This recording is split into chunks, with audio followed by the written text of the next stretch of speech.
Assalomu alaykum aziz do'stlar. Bugun sizlarga qiziqarli islomiy testlar tayyorladim. Bilimingizni sinab ko'ring va nechta savolga to'g'ri javob olishingizni tekshirib ko'ring. Javoblarni izohlarda yozishni unutmang. Tayyormisiz? Unda boshladik. Savollar beriladi, so'ng esa javobni topish uchun 3 soniya vaqt beriladi. Birinchi savol. Qur'ondagi eng ko'p nomi tilga olingan payg'ambar kim? A. Ibrohim alayhissalom. B.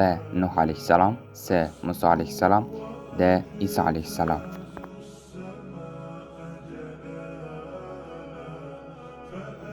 Javob C. Muso alayhissalom. Ikkinchi savol. Islomning nechta ustuni bor? A. 4 ta. B. 5 ta. C. 6 ta. D. 7 ta. Javob B. 5 ta. Uchinchi savol. Payg'ambarimiz alayhissalom qaysi shaharda tavallud topgan? A. Madinada. B. Toifda. C. Makkada. D. Quddusda.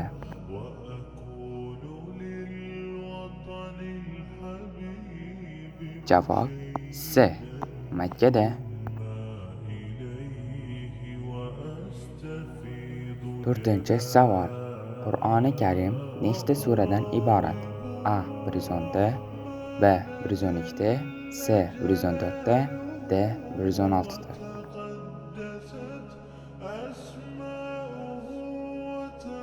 Javob C.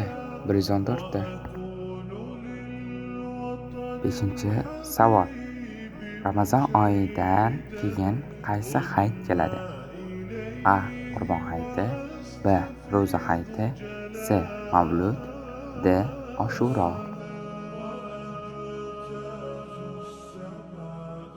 Javob B. Ro'za hayiti.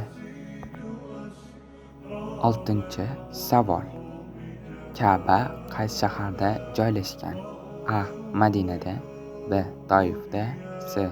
Makkada. D. Jiddada. Javob C.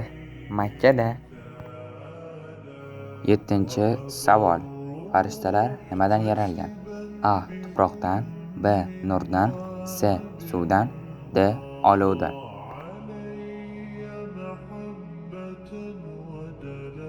Javob B.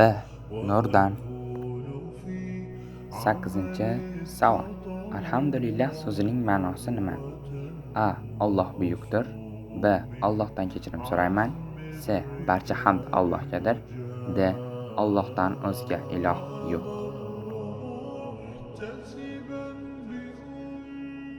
Javob C.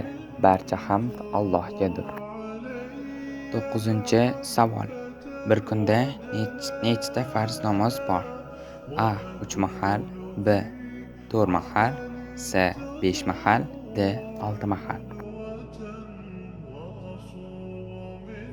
Javob C. 5 mahal. 10-chi savol. Qur'oni Karimning eng qisqa surasi qaysi? A. Falaq. B. Kavsar. C. Ixlos. D. Nas.